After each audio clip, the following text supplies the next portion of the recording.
Olá, amores. Boa tarde para vocês, certo? Vamos dar continuidade à nossa aula. Vamos falar um pouco dos princípios éticos e valores religiosos, ok?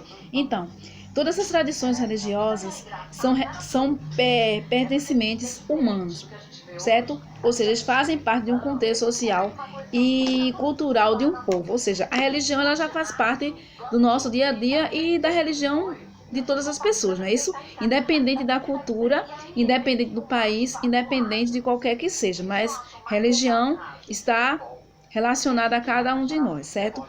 Onde o indivíduo busca algum tipo de religião para o quê? Para colocar na ordem da vida, ou seja, todo mundo busca religião para se encontrar um pouco com Deus, para colocar a sua vida em ordem, certo? Então, as pessoas, muita gente, como eu falei nas séries anteriores, muitas pessoas não acreditam em Deus, são ateus. Mas como é que a gente não pode deixar de acreditar num Deus que é maravilhoso, um Deus onipotente, onipresente, um Deus que que criou tudo isso, que nos deu a vida, que nós respiramos por causa dele, que acordamos todos os dias por causa desse Deus maravilhoso, certo? Então, as pessoas buscam a fé religiosa, sentido para a vida espiritual, para viver bem. Então, eu tenho que buscar a fé, eu tenho que buscar a espiritualidade para que eu possa viver bem, tanto comigo como com as pessoas que vivem ao meu redor, não é isso? Então, a ética é um ramo da filosofia e das religiões, possuem em seu repertório doutrinário princípios éticos, podendo concluir que a religião e a filosofia andam sempre juntos. Então, a filosofia e a religião são ambas que andam uma junto da outra, certo?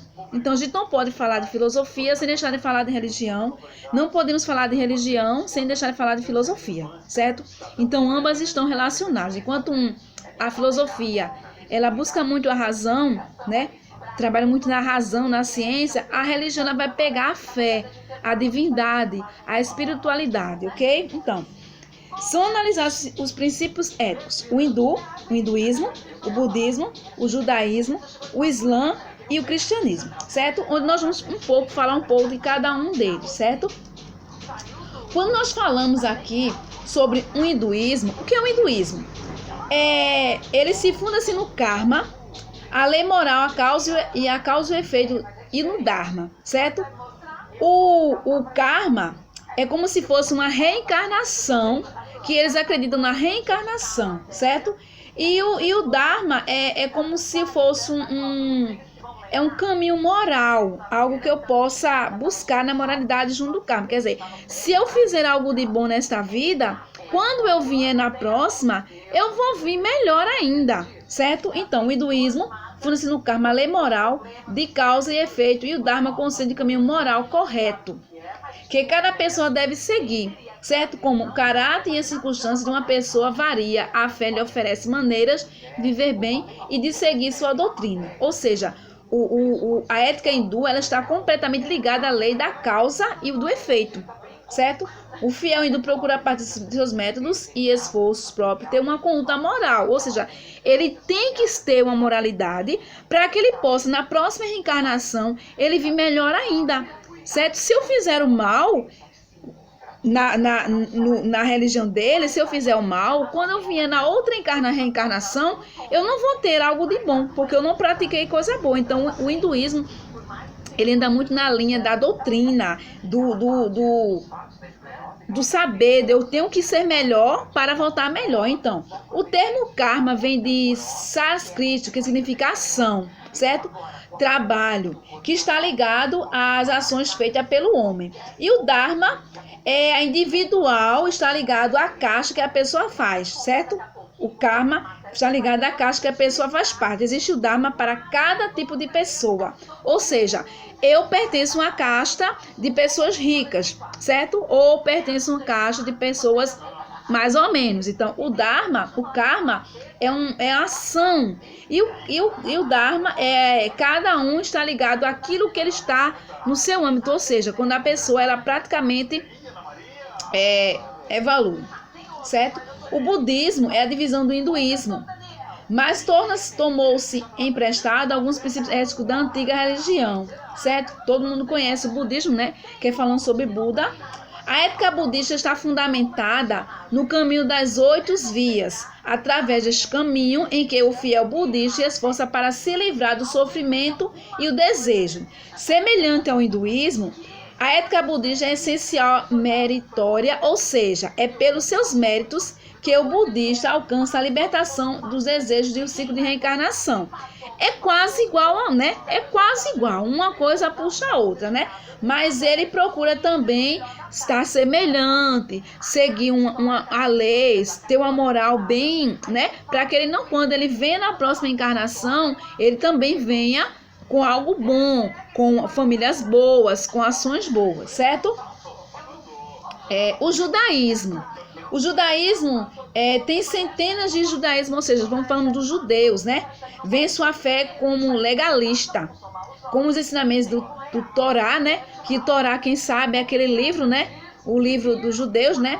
E a ética judaica não é dualista, ou seja, os judeus não fazem distinção entre ética e vida religiosa. Eles têm que ser religião e ética, seguem juntos ao mesmo tempo, certo? Na Torá judaica, existem ao todo mandamentos que regem vários aspectos da vida dos judeus, certo? Então, eles têm que seguir aquela lei, certo? Coloca-se preceitos em práticas, é uma forma de fiel. O judeu se aproxima do eterno à medida que os mandamentos do Torá observar a prática de vida social e comunitária, ou seja, ele mostra que eles têm que estar intensamente perto de um Deus, né? Ele não pode viver vidas duplas. Ele tem que seguir aquilo que Deus determina na vida dele. Eles têm que ser fiel, eles têm que seguir uma regra, uma lei, ok? O Islã, que é o islamismo, né? Todos os princípios éticos do islamismo estão contidos no Sharia. É através dele que a vida do fiel muçulmano, como da sociedade, são regidos o Alcorão, certo? O Alcorão, vocês sabem que é quando chega aquela certa hora, eles têm que ir para um templo, tem que estar rezando, orando constantemente, né? E o islamismo é bem diferente, que as mulheres não podem orar junto com os homens, né? Então, o Corão, né? Que é o principal fundamento do Sharia e da ética muçulmana, né? No entanto, também existe a Sunna, que são os relatos da vida do profeta Maomé. Quando a mensagem do Alcorão não é bem compreendida, a Suná, ou Hadith, do profeta, serve como auxílio interpretativo. Qual mais o crente muçulmano conhece o Alcorão, mais aprenderá os princípios éticos. Ou seja, se eu não entender, alguém vai ter que me explicar como é. Então, os islamismos, os muçulmanos, eles aprendem mais e mais. Eles não deixam de aprender. Porque se eles não aprenderem, para eles, né? É uma coisa horrível. Então, quanto mais ele aprende, mais eles vão seguir o princípio ético, né? E o cristianismo, né? Que é o ser cristão, que somos nós, né? É o fundamento da ética da vida cristã e dos ensinamentos de Jesus Cristo. O fiel cristão, ele procura conduzir sua vida através dos ensinamentos de Cristo, né? Quer dizer, para eu ser cristão, eu tenho que seguir os mandamentos. Então, nós temos mandamentos, do 1º ao 10º. O primeiro mandamento é amar a Deus sobre todas as coisas, não é isso? Então, o fiel cristão, ele segue a vida de Cristo. Ele quer servir o fiel, ele procura conduzir sua vida da maneira que Cristo também conduziu a dele, certo? Então, o Sermão da Montanha, registrado no Evangelho de São Mateus, é uma das bases para a fundamentação da ética cristã.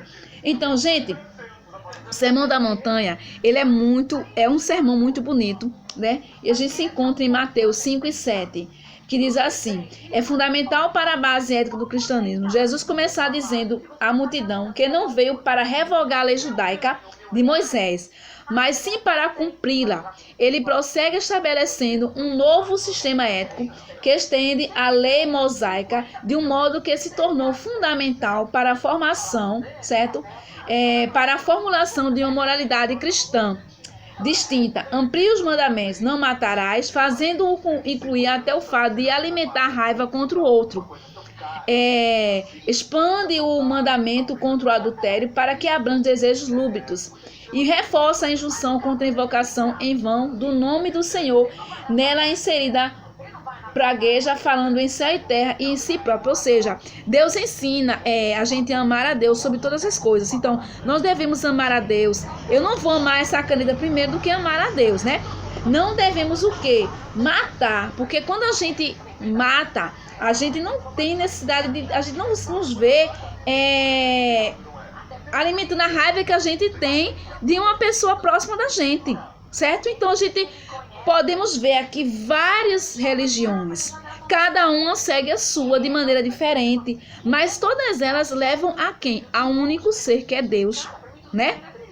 Então, se eu fizer mais, se eu fizer menos, mas eu tenho que fazer para agradar a Deus, seguir os ensinamentos de Deus, não é isso? Então, princípios éticos e valores são esses. Cada religião, ela tem uma ética, ela tem um valor determinado para aquele que segue, certo? Uns eu tenho que ser moral para que mais tarde, quando eu venha da outra fazer uma outra reencarnação, eu possa ser melhor. Se eu jogar a pedra num cachorro, talvez na próxima encarnação eu venha um cachorro. Então, cada religião segue uma maneira diferente. Então, a gente tem que procurar seguir aquilo que o nosso coração deseja, não é isso?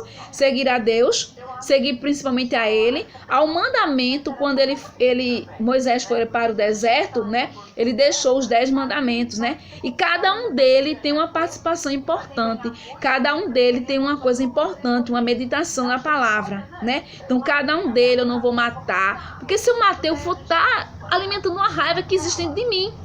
Então, Deus diz, a gente tem que perdoar, né?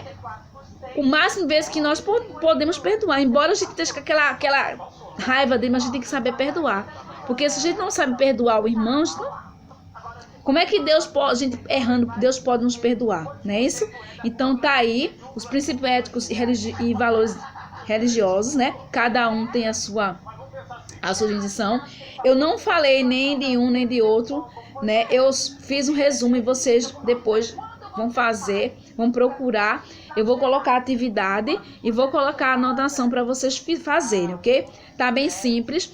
E a gente vai seguir uma coisa bem interessante, que Deus deve ser maior, melhor, e Deus deve ser, acima de tudo, Ele é Deus, né? Por mais difícil que nós estejamos passando, mas Ele é Deus. Mas Ele é uma pessoa que Ele ama, ao menor que seja, ao mais perverso pecador, Ele ama, né? Cabe a nós nos arrependermos dos nossos pecados, né? E começarmos a amar Ele de forma diferente. Amando a Deus, se amarmos o nosso irmão, estamos amando a Deus, certo? Uma boa tarde para vocês, um bom fim de semana, que Deus abençoe a cada um segundo as suas necessidades. Tchau!